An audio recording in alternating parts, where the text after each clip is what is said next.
কিভাবে জিতলো, কেন জিতলো না, কে কাঠি করলো, ওইসব কথার কোনো মূল্য নেই। পাবলিককে গরম করিয়ে মিডিয়া দেখিয়ে কোনো লাভ নেই। আপনাকে মানুষ ভোট দেয়নি, এটা মেনে নিতে হবে। দিলীপ ঘোষের কাটিবাজি তত্ত্বের পাল্টা দিলেন তাঁরই দলের বিধায়ক অশোক দিন্দা। মানে কার্যত ঝেড়ে কাপড় পরিয়ে দেবার মতো মন্তব্য করেছেন বিজেপি নেতা। 4 জুন লোকসভা নির্বাচনের রেজাল্ট বেরোনোর পর বাংলায় বিজেপি নাজেহাল অবস্থা। 12টি সিট জিতে কোনো রকমে তাদের অস্তিত্ব টিকিয়ে রেখেছে। আর সবচেয়ে বড় বিষয় হলো দিলীপ ঘোষের মতো প্রার্থীও গোহারা হেরে গিয়েছেন। আর তারপরেই দলের বিরুদ্ধে ক্ষোভ উগরে দেন, মুখ খুললেন তিনি। দলের অন্দরে কাঠিবাজি তত্ত্ব তুলে ধরেন দিলীপ বাবু। আর তারপরেই চাপে পড়ে বঙ্গ বিজেপি। আর তার এই মন্তব্যের পাল্টা দিলেন তার দলের ময়নার বিজেপি বিধায়ক অশোক দিন্দা। তিনি শুক্রবার সাংবাদিকদের দিলীপ ঘোষের প্রসঙ্গ তুলে তাকে প্রশ্ন করলে তিনি বলেন, কিভাবে জিতলো, কেন জিতলো না, কে কাঠি করলো, ওইসব কথার কোনো মূল্য নেই। পাবলিককে গরম করিয়ে মিডিয়া দেখিয়ে কোনো লাভ নেই। আপনাকে মানুষ ভোট দেয়নি, এটা মেনে নিতে হবে। এটা মেনে সংগঠনের দিকে মন দিতে হবে। কি বলছেন অশোক দিন্দা, শোনাব আপনাদের। দেখুন, হেরে যাওয়ার পর অনেকে অনেক কিছু বলে, সেটাতে আমি মাইন্ড করি, ঠিক আছে। जो जीता वही सिकंदर। আজকে আমি হেরে গেলে আমি এখানে থাকতাম না, দাঁড়াতাম না, আপনি আমাকে প্রশ্ন করতেন না। আমি জিতে বেরিয়ে এসেছি, আপনাকে এখন দাঁড়িয়ে আছি, আমি এখন এমএলএ হিসেবে, আপনারা আমাকে প্রশ্ন করছেন। So like cricket game, like any sports game, जो जीता वही सिकंदर। कैसे जीता, क्यों नहीं जीता, कौन काठी किया, वो सब কথাবার্তার কোনো মূল্য নেই। ও মাথা পাবলিককে গরম করিয়ে মিডিয়া দেখিয়ে কোনো লাভ নেই। আপনাকে মানুষ ভোট দেয়নি, এটা মেনে নিতে হবে। আর এটা মেনেই আগামী দিনে সংগঠনের দিকে মত দিতে হবে। ভোটের রেজাল্টের পর দলের অন্দরে কাটিবাজি প্রসঙ্গে দিলীপ ঘোষ বলেছিলেন, কালাপানি কাকে বলে আমি জানি। চক্রান্ত এবং কাটিবাজির রাজনীতির অঙ্গ। আমি ব্যাপারটা সেভাবেই নিয়েছি। তারপরেও যথেষ্ট পরিশ্রম করেছি, কিন্তু সফলতা আসেনি। রাজনীতিতে সবাই কাঠি নিয়ে ঘুরতে থাকে। দিলীপ ঘোষ তিনি কি বলছেন, শোনাব আপনাদের। আন্দামান আগেই ঘুরে এসছে দিলীপ ঘোষ, যেন কালাপানিটা আমি জানি, আর কেউ জানে না। আর রাজনীতিতে এটা অসম্ভব কিছু না। রাজনীতিতে চক্রান্ত, কাঠিবাজি, এটা রাজনীতির অঙ্গ। আমি সেভাবেই নিয়েছি। আমি পুরো পরিশ্রম করেছি, কিন্তু সফলতা আসেনি। রাজনীতিতে যা হয়, সবাই কাঠি নিয়ে ঘুরতে থাকে।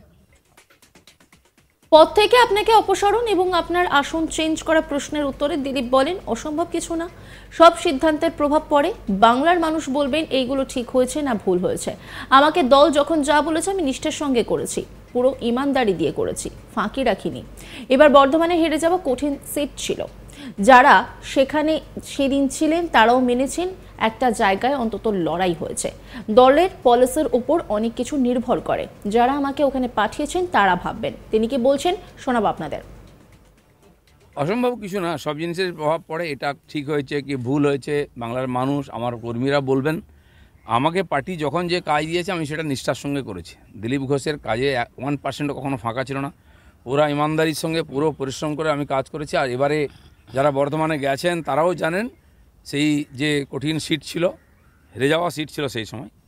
আর সেখানে আমি যে লড়াই দিয়েছি, মনে হচ্ছে একটা জায়গায় লড়াই হয়েছে। তো আমাদের পরিশ্রমে ফাঁক ছিল না। বাকি নেতৃত্ব, পরিবেশ ইত্যাদি পলিসির উপর নির্ভর করেছে যে কেন রেজাল্ট এরকম হয়েছে। সেটা যারা চিন্তাভাবনা করেছেন, যারা পাঠিয়েছেন, তারা ভাববেন। সন্দেশখালী ইস্যু ফ্লপ হয়েছে, এই প্রশ্নের উত্তরে তিনি বলেন, সন্দেশখালীর আন্দোলনটা রাজনৈতিক ছিল না, সাধারণ মানুষের আন্দোলন ছিল। পরে এটাকে বিজেপি টেক আপ করেছে। আমরা তাদের ন্যায় দেওয়ার চেষ্টা করেছি। কালো অত্যাচার হয়েছে, এরপর ওই মহিলারা ওখানে আর থাকতে পারবে কিনা জানি না। এই আন্দোলন সারা দেশের নজির গড়েছিল। ওটা আমাদের পুরনো গড়।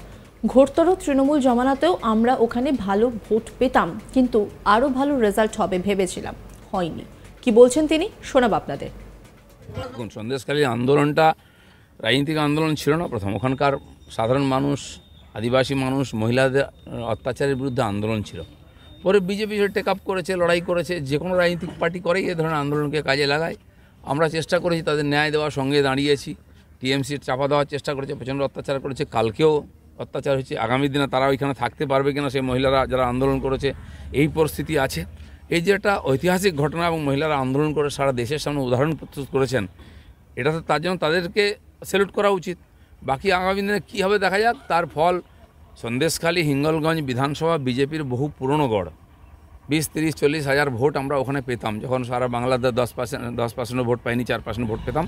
তো সেখানকার মানুষ আমাদের সঙ্গে ছিলই, আছেই, কিন্তু আরও ভালো হওয়া উচিত ছিল রেজাল্ট, সেটা হয়নি। সারা পশ্চিমবাংলা তথা ভারতবর্ষও নেগেটিভ হয়েছে।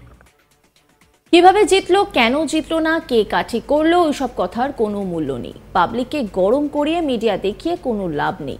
আপনাকে মানুষ ভোট দেয়নি, এটা মেনে নিতে হবে। দিলীপ ঘোষের কাঠিবাজি তত্ত্বের পাল্টা দিলেন তাঁরই দলের বিধায়ক অশোক দিন্দা। মানে কার্যত ঝেড়ে কাপড় পরিয়ে দেওয়ার মতো মন্তব্য করেছেন বিজেপি নেতা। 4 জুন লোকসভা নির্বাচনের রেজাল্ট বেরোনোর পর বাংলায় বিজেপির নাজেহাল অবস্থা। 12টি সিট জিতে কোনো রকমে তাদের অস্তিত্ব টিকিয়ে রেখেছে। আর সবচেয়ে বড় বিষয় হলো দিলীপ ঘোষের মতো প্রার্থীও গোহারা হেরে গিয়েছেন। আর তারপরেই দলের বিরুদ্ধে মুখ খোলেন, দলের অন্দরে কাটিবাজি তত্ত্ব তুলে ধরেন, আর তারপরেই চাপে পড়ে বঙ্গ বিজেপি। আর তার এই মন্তব্যের পাল্টা দিলেন তার দলেরই ময়নার বিজেপি বিধায়ক অশোক দিন্দা। কি বলছেন তিনি, শোনাব আপনাদের। দেখুন, হেরে যাওয়ার পর অনেকে অনেক কিছু বলে, সেটাতে আমি মাইন্ড করি না। ঠিক আছে, जो जीता वही सिकंदर। আজকে আমি হেরে গেলে আমি এখানে থাকতাম না, দাঁড়াতাম না, আপনি আমাকে প্রশ্ন করতেন না। আমি জিতে বেরিয়ে এসেছি, আপনাকে এখন দাঁড়িয়ে আছি, আমি এখন এমএলএ হিসেবে, আপনারা আমাকে প্রশ্ন করছেন। So like cricket game, like any sports game, जो जीता वही सिकंदर। कैसे जीता, क्यों नहीं जीता, कौन काठी किया, ও সব কথাবার্তার কোনো মূল্য নেই। ও মাথা পাবলিককে গরম করিয়ে মিডিয়া দেখিয়ে কোনো লাভ নেই। আপনাকে মানুষ ভোট দেয়নি, এটা মেনে নিতে হবে। আর এটা মেনেই আগামী দিনে সংগঠনের দিকে মত দিতে হবে। ভোটের রেজাল্টের পর দলের অন্তরে কাটিবাজি প্রসঙ্গ তুলেছিলেন দিলীপ ঘোষ। তিনি একাধিক মন্তব্য করেছিলেন। সেই সময় তিনি ঠিক কি মন্তব্য করেছিলেন শোনাবো আপনাদের। আন্দামান আগেই ঘুরে এসছে দিলীপ ঘোষ, যেন কালাপানিটা আমি জানি, আর কেউ জানে না। আর রাজনীতিতে এটা অসম্ভব কিছু না। রাজনীতিতে চক্রান্ত, কাঠিবাজি, এটা রাজনীতির অঙ্গ। আমি সেভাবেই নিয়েছি। আমি পুরো পরিশ্রম করেছি, কিন্তু সফলতা আসেনি। রাজনীতিতে যা হয়, সবাই কাঠি নিয়ে ঘুরতে থাকে। অসম্ভব কিছু না, সব জিনিসের প্রভাব পড়ে। এটা ঠিক হয়েছে কি ভুল হয়েছে, বাংলার মানুষ, আমার কর্মীরা বলবেন। আমাকে পার্টি যখন যে কাজ দিয়েছে আমি সেটা নিষ্ঠার সঙ্গে করেছি। দিলীপ ঘোষের কাজে 1% কখনো ফাঁকা ছিল না। পুরো ইমানদারির সঙ্গে পুরো পরিশ্রম করে আমি কাজ করেছি। আর এবারে যারা বর্ধমানে গেছেন তারাও জানেন, সেই যে কঠিন সিট ছিল, হেরে যাওয়া সিট ছিল সেই সময়, আর সেখানে আমি যে লড়াই দিয়েছি মনে হচ্ছে একটা জায়গায় লড়াই হয়েছে। তো আমাদের পরিশ্রমে ফাঁক ছিল না।